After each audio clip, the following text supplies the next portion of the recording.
Today we have a Book Potato recording with Joel McIver, and we're going to be talking about how he became a best-selling author, the type of books he publishes, which are predominantly music-based books. And Joel, how are you? I'm very well, thank you, Tom, and thanks for having me on your Skype podcast or whatever it is. No problem. Skype cast, if you will. Skype cast, yeah, why not? Skype cast. Potato cast. Into whatever. Online chat. That'll do nicely. So, Joel, when did you decide that you're going to be an author? Not so much that I decided. I was a journalist first on a magazine called Record Collector in London, and I was the production editor on that mag, which is basically the guy who chases everything up and gets it all done on time. Yeah. And that's quite a well-respected magazine. So not long after I started, which was about 19 years ago, I started in early 2000. It occurred to me that people would probably take me seriously as an author because I worked on a respected music magazine and I was a journalist. And this didn't really occur to me for a little while. But when it did, I thought, you know what, I'm going to try and shoot some ideas over to a publisher.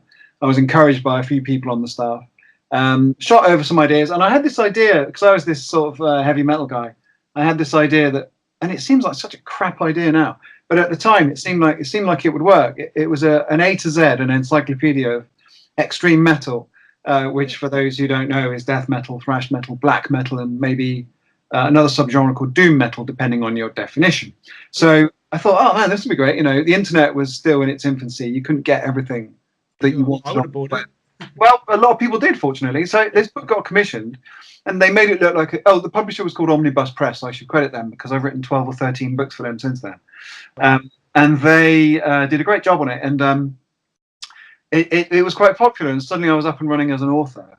And I look back at that first book now, and it's not great. It's kind of full of crap jokes, and it's basically quite sarcastic about the content, which is always fatal.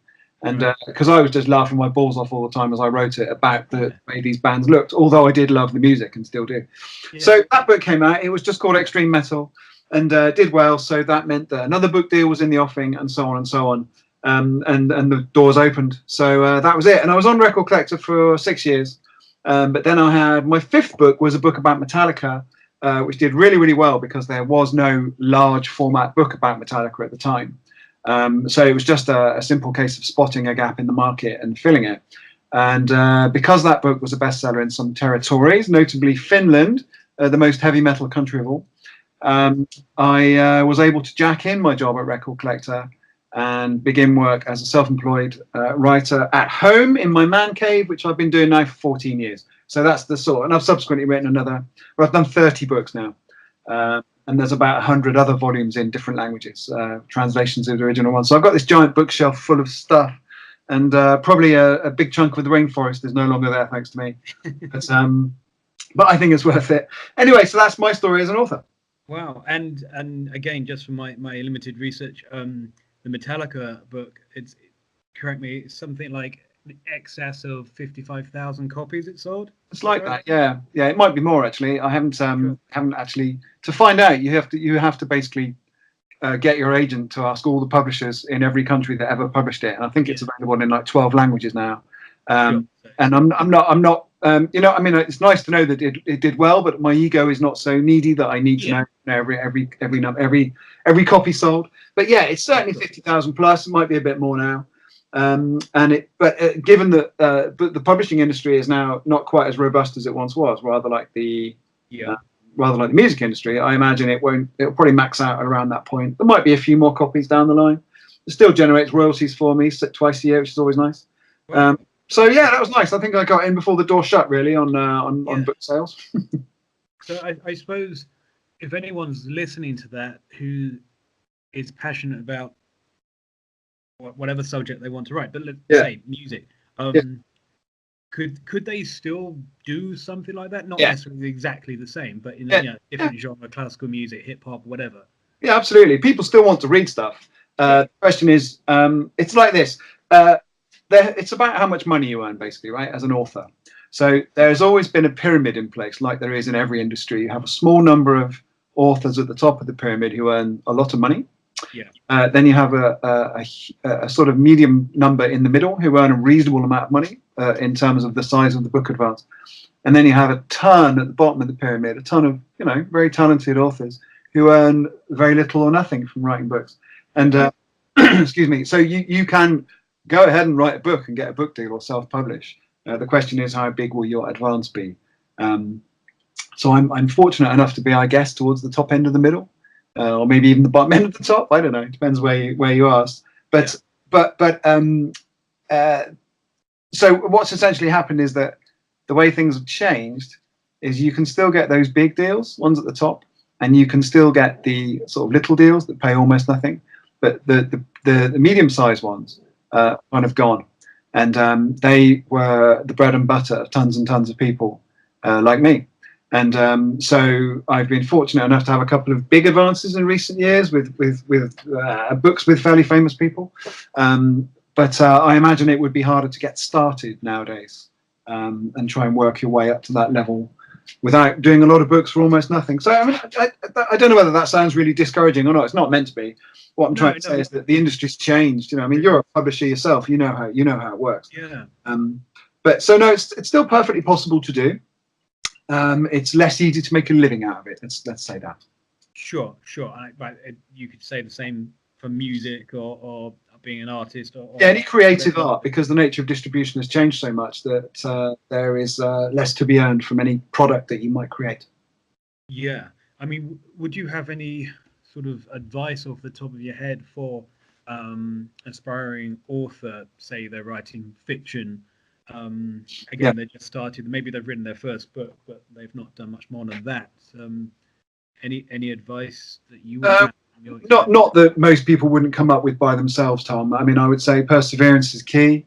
I would say be clear about what your goals are. Do you want to write books as a hobby that makes a few quid on the side while you do your main job, or do you want to pay your bills as a writer? There's a huge difference between the two, and it came to me when I first moved from being a magazine editor to being an author, and I only wrote books and did a bit of freelance journalism for 7 years. And then in 2012, I was asked to be the editor of a magazine called Bass Guitar, which I still am. So that's been 7 years.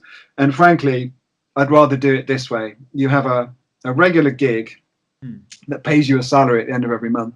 And then you also do projects on the side. You write your books. That suits me better because there's a lot more security that way. Doesn't matter how many books you write, if you only get paid once a year, you're stuffed. You know what I mean? So regularity of income is important, as it is in any business.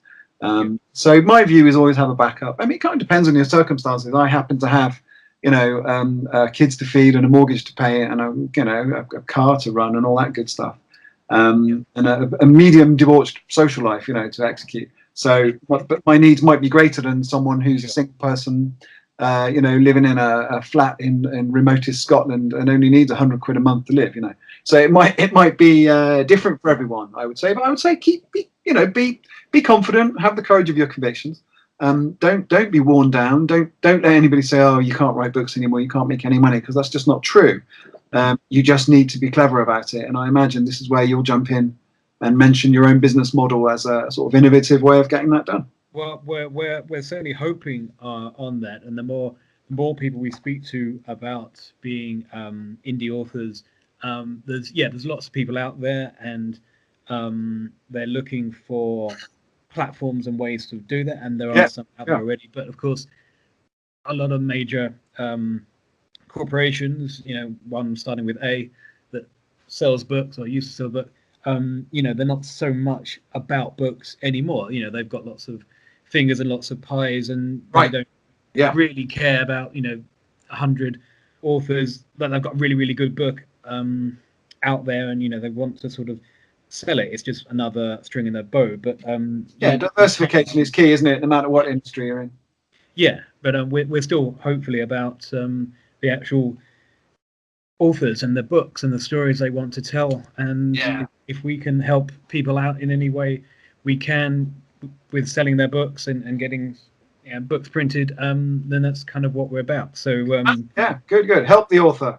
Help the author, because it's the author, it's the artist that create stuff that other people like to experience, be it music or literature or whatever. Yeah, precisely. Yeah. Are you working on any brand new books at the moment? Yes. Let me think. Excuse me. I have a book coming out later this year, which is, well, I say I have a book coming out. It's the autobiography of the blues musician John Mayall, who has been active since the 60s. One of his early bands was called the Blues Breakers, which was Eric Clapton's first band. Yeah. So Mayall is a sort of living legend, now 84 years old. And I have been his co-author on his forthcoming autobiography. So that's coming out later this year, again on Omnibus Press. So that's the next book to appear. That's all written and done and with the editors now. In fact, it's been edited. It's just they're going to start producing it soon. Then I'm working on 2 books, both the autobiographies of well-known heavy metal people. One of them is coming out later this year. The other one probably won't be out till next year. When I'll say who they are. But you're a bit of a headbanger, aren't you? You know who they were. They're quite well-known dudes. Okay. And then I might have forgotten something. I'm sure there's like 3 or 4 of these things coming up. Sure. So you're busy. Oh yeah, absolutely. And like I said, I edit Bass Guitar magazine, which comes out every 4 weeks. And I also am the editor of the American equivalent, which is called Bass Player. So I'm editing 2 magazines, writing books. I'm a contributor to various publications, including The Guardian and Telegraph from time to time. Yeah. Various freelance mags, websites, all that good stuff. And I sort of compile albums and write liner notes for albums for various record companies. So all this stuff gets done. Oh, and I should also say that for the last few months, I've been a teacher at BIM, B-I-M-M, the music college up in Birmingham. I go up there one afternoon a week. Okay. And teach the little kids about music history, which is a lot of fun actually. I enjoy that. Yeah, I mean, you would be the person to go to about that. Well, one of them. There's a lot of people who know their stuff when it comes to music history. I've also just finished doing a music journalism course there, so it's encouraging actually, and it's relevant to this conversation because my students. I mean, it blows my mind, that they're all born in 2000. 2000. I know, right? How is that even possible? But so they're there, 18, 19, absolutely digital natives, as the expression goes. They don't read books, they don't buy CDs, but they do consume a lot of culture, without a doubt. They love music and they love reading. It's just never in that kind of hard artifact form. Everything they watch or listen to is on YouTube. My own kids are the same. YouTube is the place where people go. They do listen to Spotify. And they do have Apple, here and there. But by and large, it's all social media and it's WhatsApp for communications. It's just so different, to the way it was for us. And what's more, all this has happened in the last 5 years. I wasn't using WhatsApp 5 years ago. I don't know about you. And I might have been using Facebook 10 years ago, but I certainly wasn't communicating like international phone calls through Facebook Messenger. So all this has happened. So the reason why I'm gibbering on about this is that this is all an interesting comparison and contrast to me when I teach these people. I'm pretty much a dinosaur for them, although I am pretty much in touch with modern media, so I understand how they work. So I'm not completely uncomfortable in that area. How do you think that influences, again, authors, say, that perhaps are still in the mindset of getting paper books printed? Because I still read paper books. I don't think you could beat that. I do too. I've tried the Kindle experience, and it's sort of okay, but it's not fun for some reason, is it? I can't really I love picking up a book. I love the smell of the paper. I like sticking a bookmark in it, leaving it by the bed. Exactly, even like the second-hand book. I love second-hand. I buy them all the time. I probably shouldn't as an author, but I buy them off Amazon for like £1. All that stuff.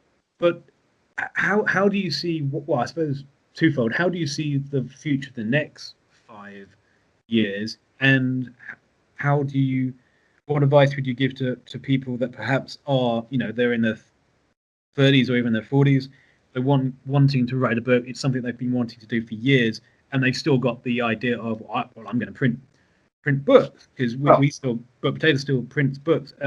My view is that books in their hardback printed form have several decades yet. I probably shouldn't say this as a magazine editor, but I don't really think that about magazines.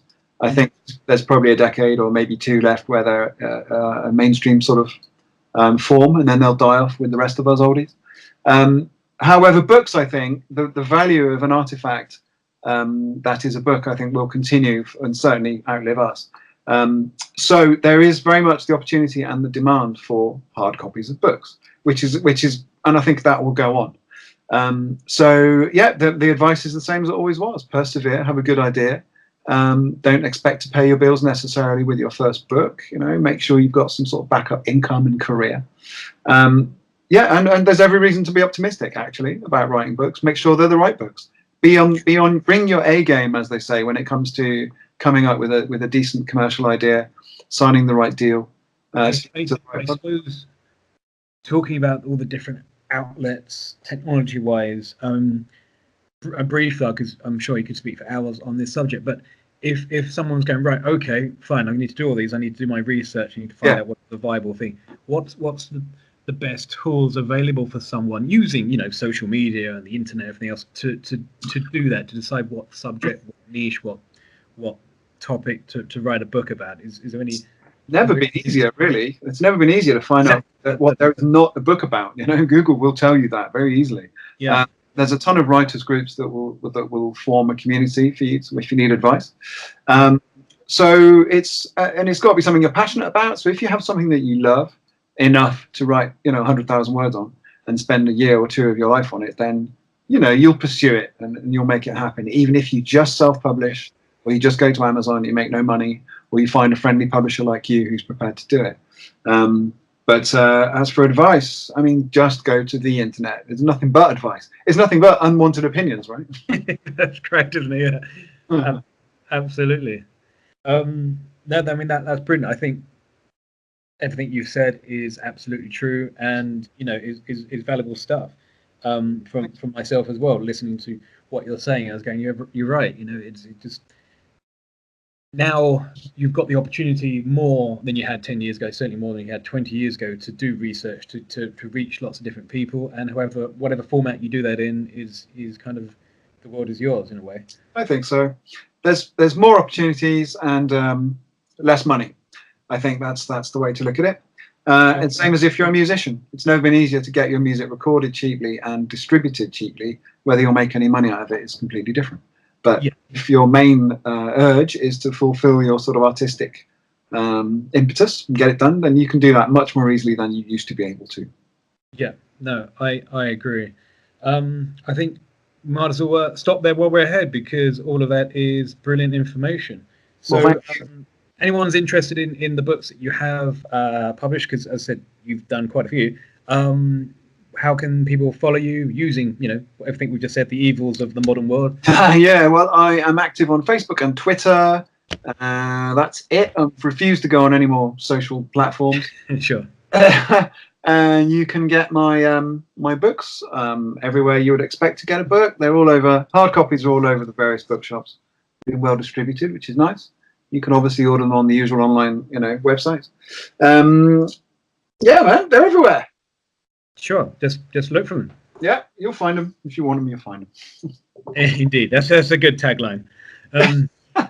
You can't escape them. It's probably better. You can't. They're everywhere. They're in your dreams. They're in your nightmares. Yeah. Joel, that's fantastic. I want to thank you for your time today. Well, thank you for speaking to me. I appreciate it, Tom, and all the best of luck with your company.